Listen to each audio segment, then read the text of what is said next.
전 남편이 미역 장사였어? 미역국만 보면 전 남편이 생각나는 게 내 이혼 당시에 전 남편한테 물어본 거야. 도대체 왜 그러냐고.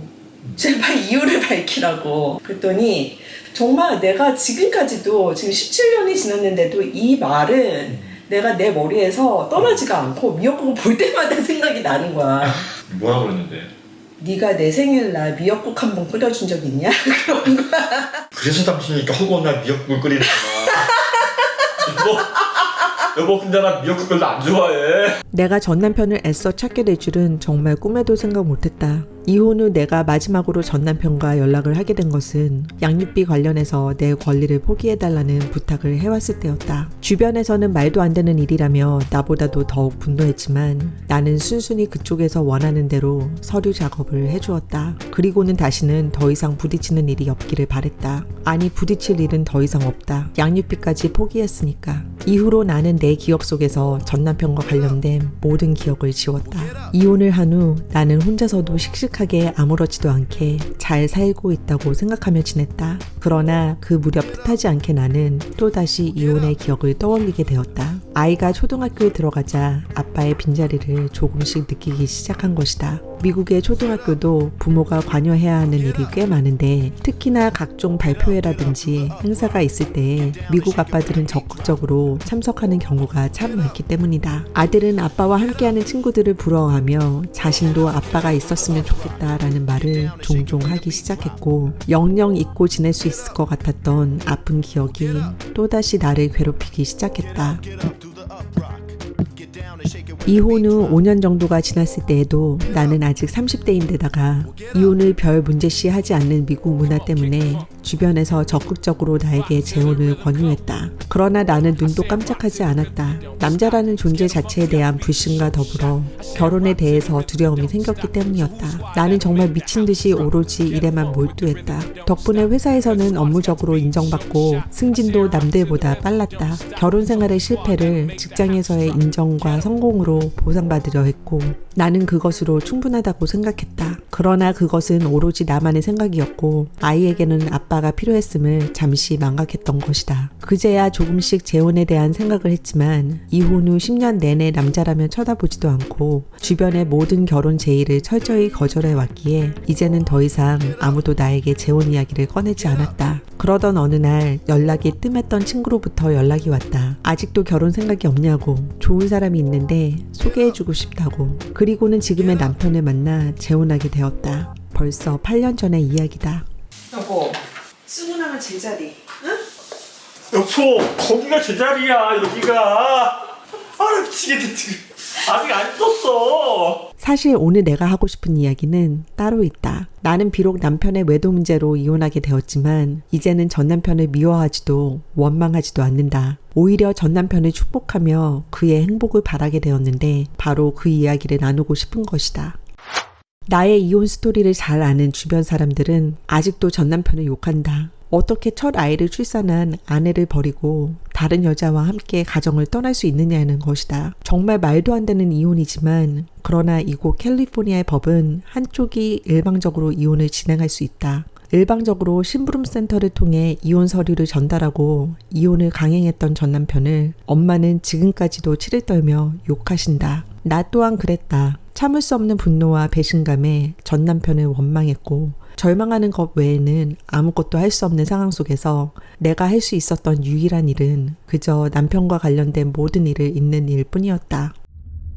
그렇게 10년의 싱글맘 시절을 보내고 지금의 남편과 재혼을 하게 된 것이다. 자 내리시죠 사모님. 잠깐 볼일 보러 나왔는데 왜 이렇게 쫙 빼입고 나왔어? 여보 여기 신성한 곳이야. 사이비 목사 같아.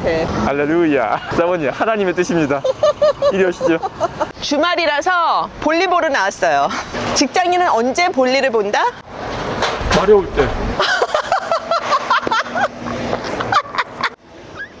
작년에 7월 달에 우리가 냉장고를 샀잖아. 근데 배달에 문제가 생겨서 좀 고생을 했잖아. 그랬더니 미안하다고 우리한테 164불의 크레딧을 주겠다고 반년 만에 찾아왔습니다.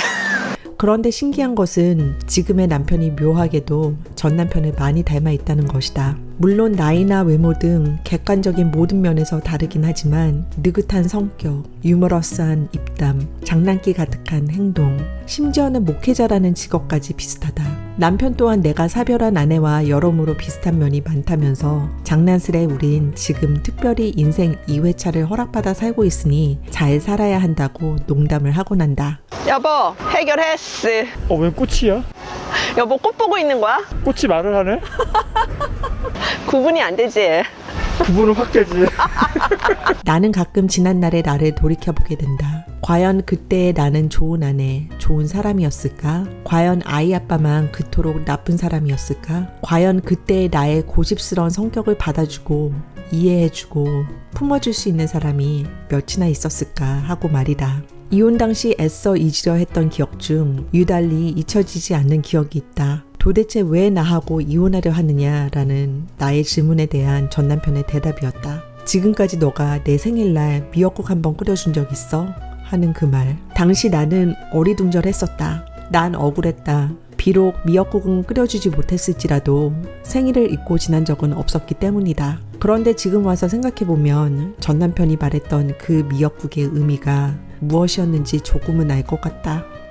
돌이켜보면 내가 가장 중요하게 생각했던 것은 언제나 회사 업무와 일이었다. 결혼한 지 5년이 되도록 출산을 미룬 것도 순전히 일 때문이었다. 나는 학창시절에도 무엇인가 한 가지에 꽂히면 끝장을 봐야 하는 성격이었다. 집안 사정으로 인해 대학원 진학을 포기하고 조기 취업전선에 뛰어들면서 나는 더욱 성과에 집착을 했었고 완벽주의에 가까운 내 성격으로 인해 곧 워커홀릭이 되었다. 반면에 전 남편은 교회에서 일을 했기에 주중에는 일이 널널하고 주말에 바빴던 사람이었다. 결혼 생활 중 둘만의 시간을 가져본 기억이 거의 없었던 것 같다. 더구나 집요한 나의 성격과는 다르게 아이 아빠는 두루뭉실한 성격이었다. 늘 걱정이 많아 잠시도 쉬지 않는 나와는 달리 항상 밝고 느긋하고 긍정적이어서 교회 청년들에게 인기가 많았던 사람이었다. 전 남편은 일가 친척 한 명 없이 홀로 자취를 하며 교회 전도사로 어렵게 지내고 있었는데 그런 형편의 사람과의 결혼을 못마땅하게 여긴 외삼촌들과 특히 엄마의 결혼 반대는 아이 아빠에게 커다란 상처가 되었을 것이다. 한마디로 아이 아빠의 성격에 나를 감당할 수 없었던 것 같다. 우리 집에는 꽃을 키워도 꽃이 다 죽잖아. 왜 그런 줄 알아? 당신 기가 세서? 지금 생각해보면 이혼 후 줄곧 나는 남편은 나쁜 사람, 나는 선량한 피해자라는 피해의식에 갇혀서 살아왔던 것 같다. 피해의식에 갇힌 사람은 늘 남을 원망하기 마련이다. 남에게 필요한 것이 무엇인지를 헤아리기보다는 내가 너를 위해 이렇게 애쓰고 힘쓰는데 그것 외에 다른 무엇이 더 필요한가? 하며 나만의 생각에 집착했던 시간들. 생각해보면 이혼은 당시에 나에게 꼭 필요했던 사건이 아니었나 한다. 그 시절의 나를 돌이켜보며 나의 주변 사람들이 참 힘들었겠다 하는 생각을 이혼의 아픔을 통해 비로소 해보게 되었기 때문이다. 당신 닮은 꽃을 사고 싶은데 그 꽃이 없네. 아 저기 있다, 선인장. 진짜. 일로 와봐 여보. 여보 여기 많어. 당신 닮은 거. 강인한 생명력. 드센 여자. 억센 여자. 영상을 통해 늘 화목한 모습을 보여주는 우리 부부는 가끔 우리도 과연 부부싸움을 하느냐는 질문을 받곤 한다. 그럴 때면 우리는 서로를 보며 웃는다. 그런 오해를 받는 것이 미안스러울 정도로 많이 싸우기 때문이다. 그러나 한 가지 다른 점이 있다면 우리 부부는 온갖 사소한 일로 말다툼을 하고 난 후에도 늘 대화를 통해 서로의 입장을 이해하려고 노력한다는 점이다. 대화 중에 가끔 남편은 농담 같은 진담으로 나에게 말하곤 한다. 아마도 자기가 세상에서 나와 싸워서 이길 수 있는 유일한 남자가 아닐까 하는 자부심이 있다고 말이다. 나 또한 부인하고 싶지 않다. 남편은 사실 내가 처음으로 접은 남자이고 어쩌면 아빠 없이 자란 나는 그런 남편의 보호 아래 사는 것을 바라고 있었는지도 모르겠다. 세상에는 나쁜 사람과 좋은 사람이 따로 있는 것은 아니다. 다만 나와 맞는 사람과 맞지 않는 사람이 있을 뿐이다. 사실 곰곰이 생각해보면 아이 아빠는 내가 판단했던 것처럼 나쁜 사람이 아니다. 적어도 내가 결혼하기로 마음먹었을 만큼 좋은 사람이었으니까 말이다. 다만 아이 아빠는 당시의 나와는 여러 면에서 서로 맞지 않았던 여리디 여린 사람이었을 뿐이라는 생각을 하게 된다. 이따금 나는 아이의 아빠로서의 전 남편을 떠올리며 기도한다. 내가 지금 나와 맞는 사람과 행복하게 살고 있듯이 아이 아빠 또한 어느 곳에 있든지 자신과 맞는 사람을 만나 행복하게 잘 살기를 말이다.